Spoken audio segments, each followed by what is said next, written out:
And then when I saw and how electric it was and how different, I was like blown away. I was like, whoa.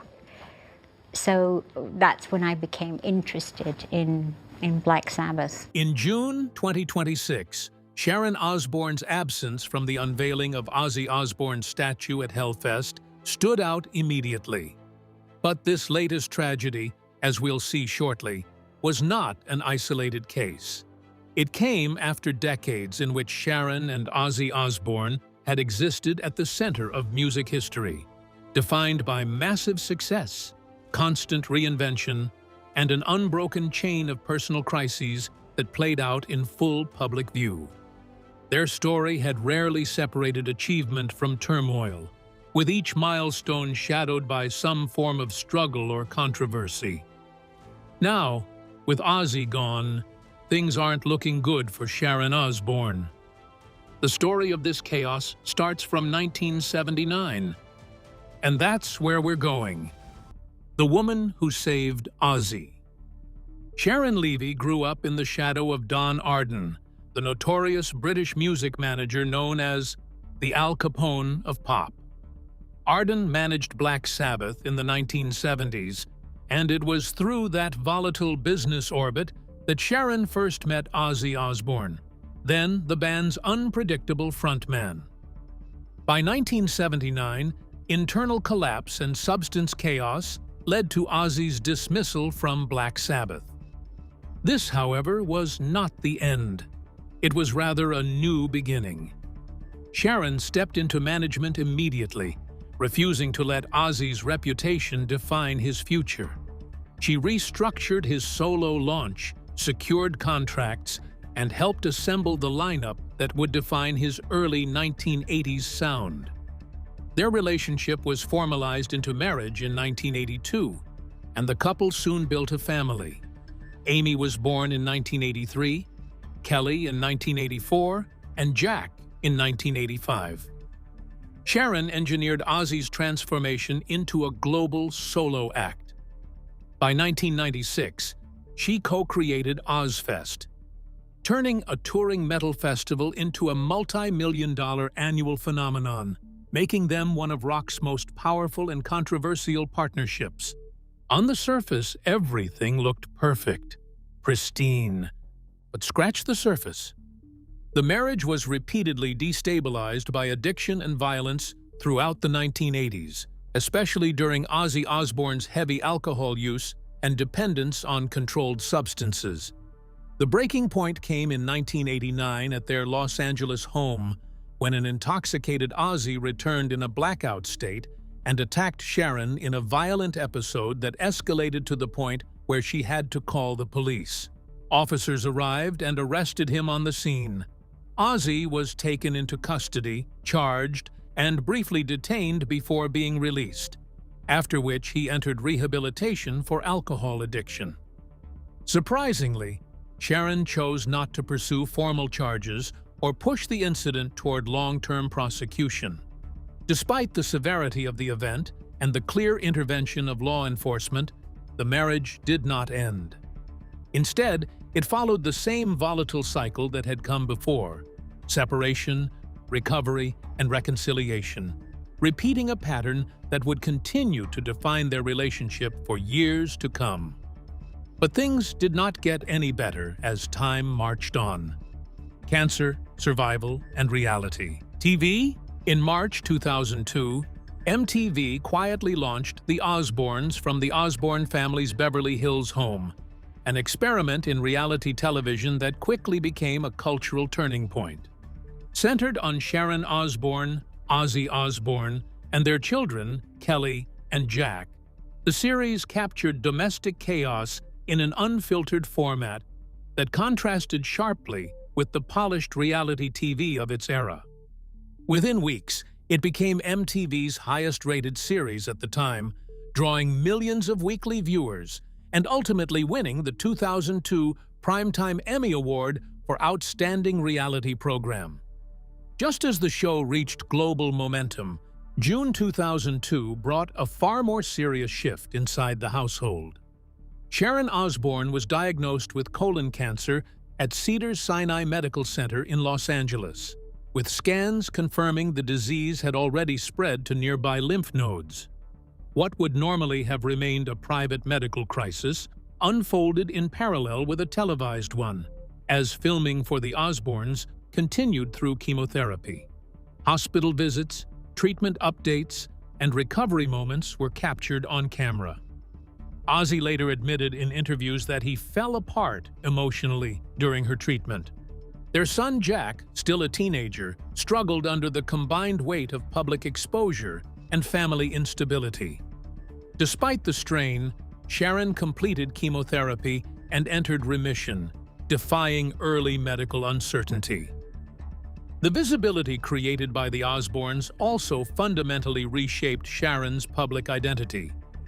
No longer operating solely in the background of Ozzy's career, she emerged as the central figure managing both the family and the narrative itself, sharp, direct, and increasingly recognized in her own right. That shift opened a new professional trajectory. In 2004, she joined the X Factor UK as a judge alongside Simon Cowell and Lewis Walsh, and later moved to America's Got Talent from 2007 to 2012. By the time she underwent a preventive double mastectomy in 2012, after learning she carried a genetic cancer risk, Sharon had already spent a decade in the public eye as both survivor and media personality. She later discussed cosmetic surgery and body image openly, framing them as extensions of control and recovery. Yet, the same exposure that built her career also ensured that her private life remained permanently visible, with the Osbournes becoming both a breakthrough and a lifelong lens through which her personal battles were continuously viewed. These 10 years, 2002 to 2012, as agonizing as they were not free from other controversy. The Iron Maiden War. By 2005, Ozzfest, which had been founded in 1996 by Sharon Osbourne and Ozzy Osbourne, had become one of the largest touring metal festivals in the United States, drawing crowds of 20,000 to 40,000 per show.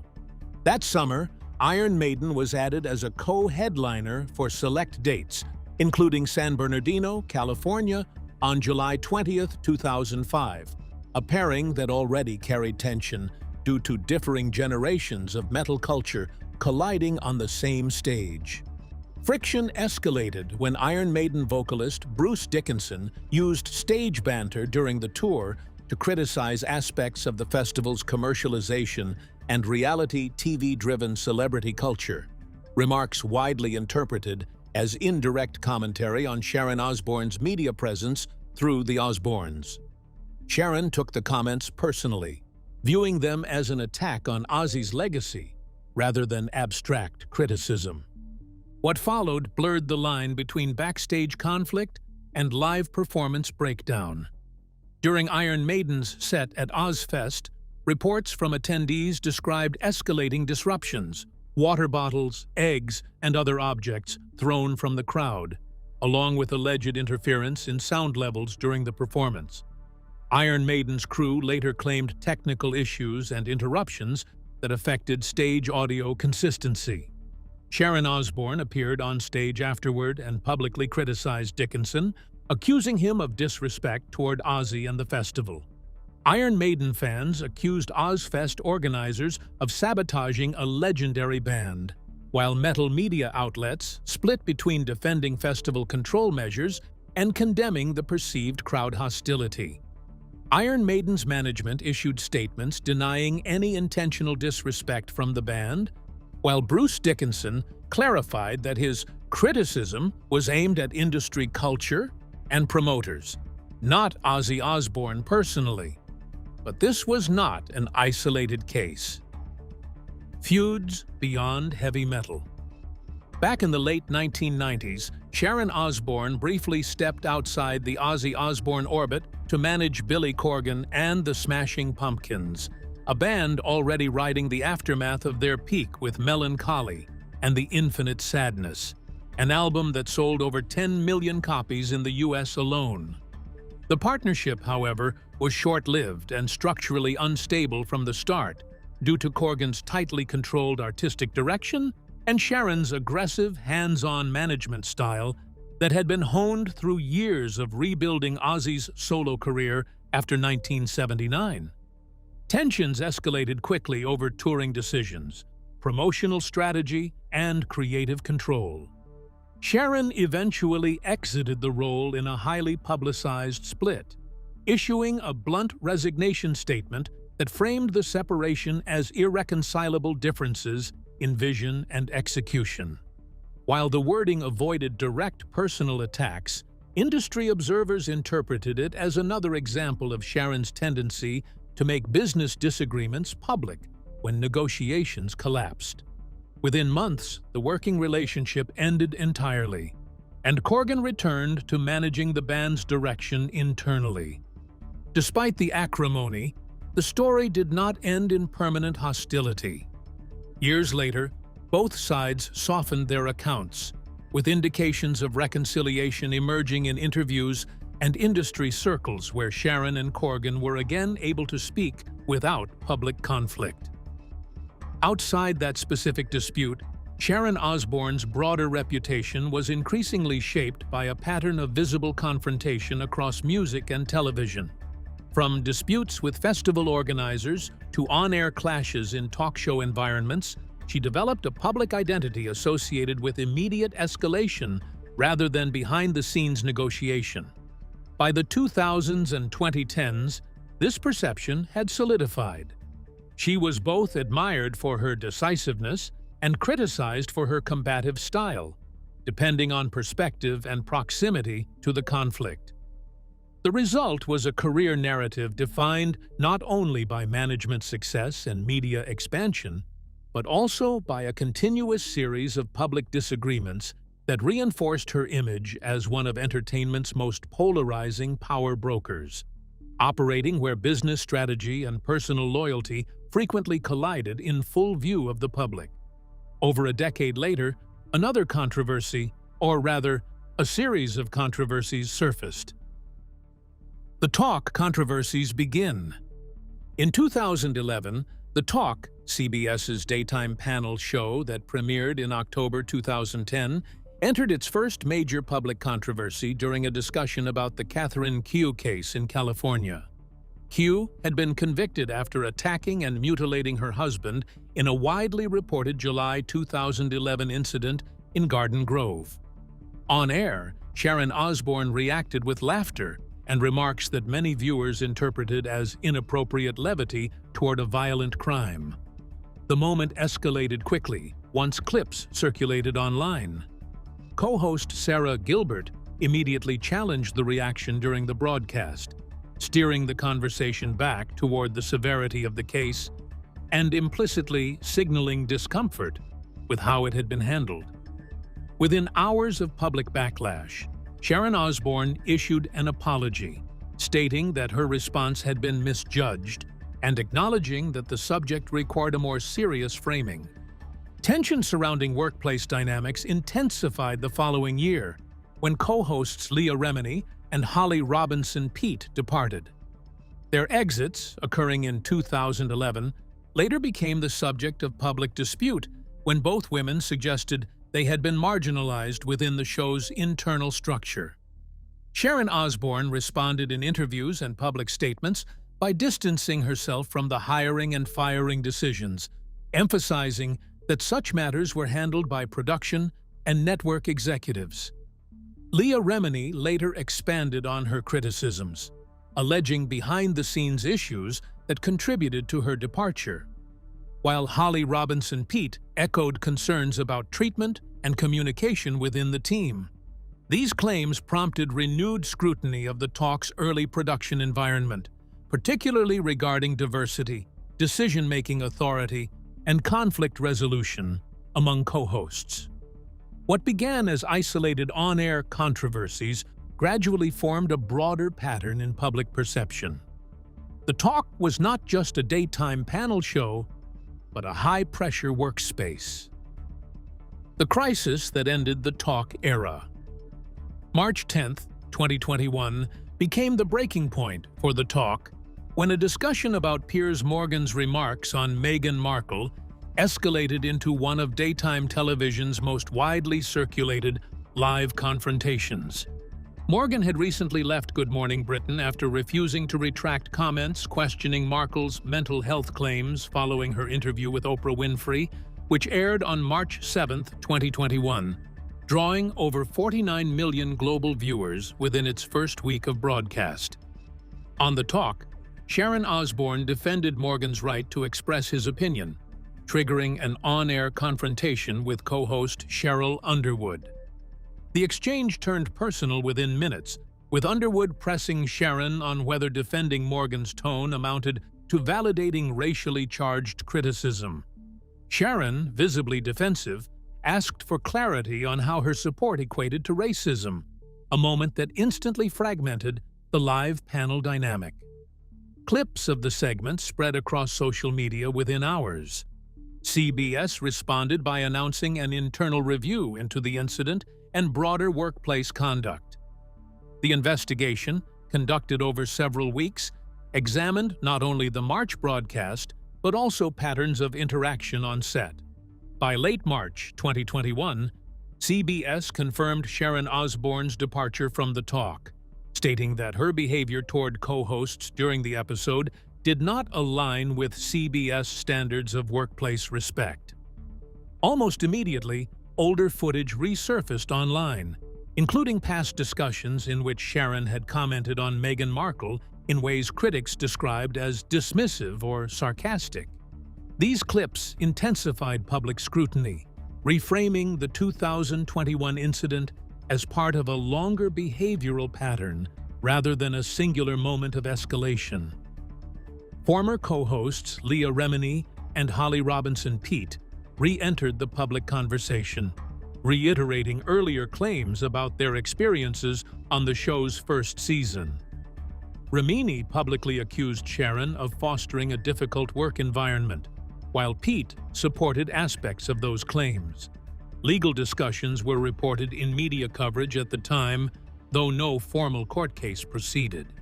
But her troubles did not end here. The assistant story that backfired. In a 2022 appearance on BBC One's Would I Lie to You, Sharon Osbourne recounted what she framed as a chaotic episode from her past, describing a house fire in which an assistant allegedly ran back into a burning property to retrieve valuable artwork at her instruction. She also claimed that the assistant was later dismissed despite his actions. Taken at face value, the anecdote prompted immediate public discomfort, with audiences questioning both the ethics of sending someone into danger and the decision to terminate an employee after such a situation. However, the segment was delivered within the show's established format, where guests are expected to present stories that may be true, exaggerated, or entirely fabricated. It was the job of the panel to identify the deception.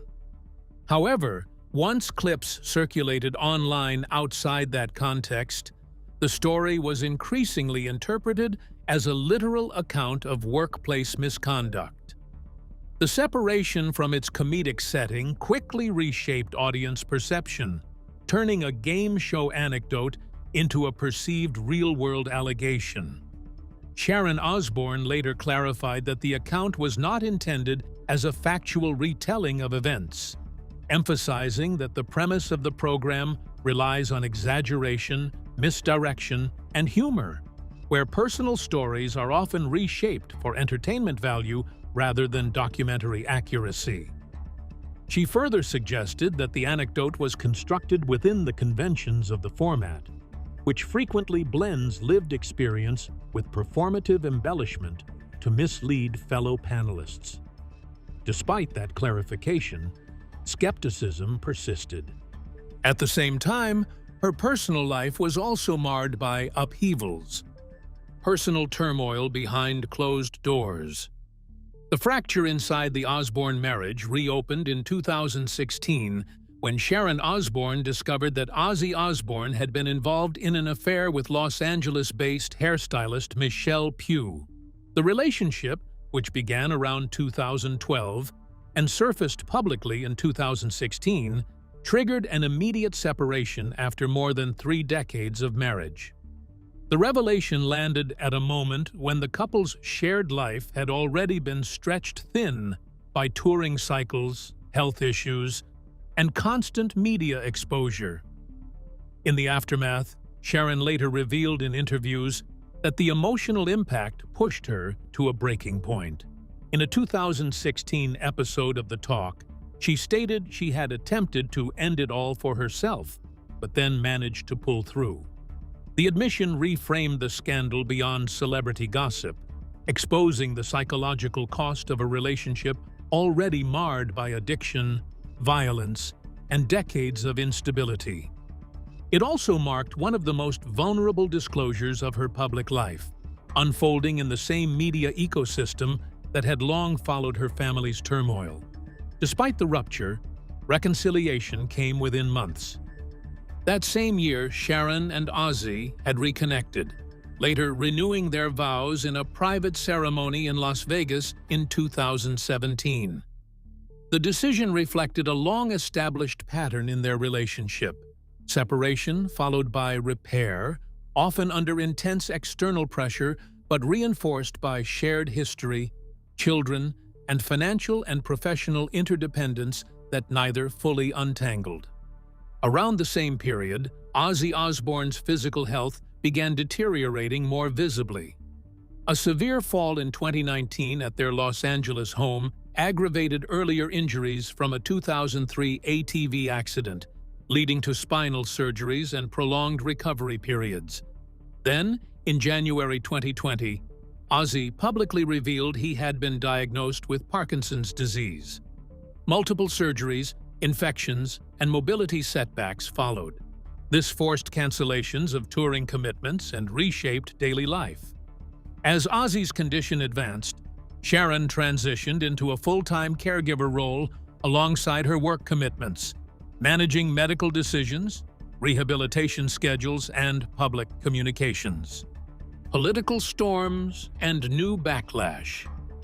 In April 2025, Sharon Osbourne became part of a new political and cultural flashpoint after publicly criticizing Belfast rap trio Kneecap following their Coachella Valley Music and Arts Festival appearance in Indio, California. The group's set, already controversial for its politically charged messaging, drew global media attention when Sharon called for visa revocations for performers who, in her view, had crossed into unacceptable political provocation during a major U.S. festival attended by roughly 125,000 people across the weekend.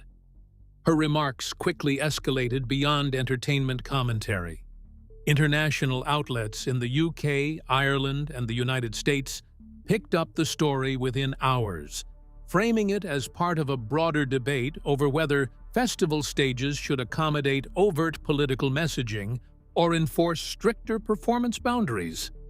Kneecap responded directly.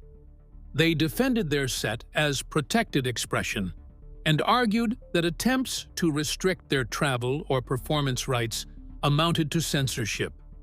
The exchange placed Sharon Osbourne once again at the center of a free speech versus accountability debate, this time in a geopolitical context rather than purely entertainment-based disputes. The controversy was still circulating when a separate public relations setback emerged in 2026, involving Centrepoint, a UK youth homelessness charity founded in 1969. Sharon Osbourne had supported a march aligned with a politically sensitive campaign, prompting scrutiny from advocacy groups and donors connected to the organization. Within weeks, Centrepoint confirmed it had ended its association with her, a decision that was widely reported in UK media and attributed to concerns over reputational alignment and public messaging. The timing intensified the impact. The Centrepoint split occurred only months after the death of Ozzy Osbourne in July 2025, a period when Sharon was already under heightened public attention due to memorial coverage and legacy discussions surrounding the Black Sabbath frontman. And now comes the most recent incident. Things aren't looking good for Sharon Osbourne. In the months following Ozzy's death, the Osbourne family coordinated efforts to preserve his artistic footprint, including discussions around archival releases and a controversial AI Ozzy project designed to recreate aspects of his voice and stage presence using digital reconstruction. By June 2026, attention shifted again during preparations for a Hellfest tribute in France, where a statue unveiling honoring Ozzy Osbourne was scheduled as part of the festival's commemorative programming. Sharon Osbourne did not attend the event, later stating that she had been hospitalized unexpectedly. No medical details were disclosed, and neither representatives nor family members provided further clarification, leaving the absence unexplained in official terms. The lack of information quickly amplified public concern, particularly given Sharon Osbourne's documented history of colon cancer in 2002, her preventive double mastectomy in 2012, and decades of high-profile health stress within the family. Fans and media outlets noted that even minor health incidents involving her tend to attract disproportionate attention due to her long visibility. This recent tragedy may not seem big on its own, but when one stacks all the chapters, one on top of the other, things really don't look very good for Sharon Osbourne.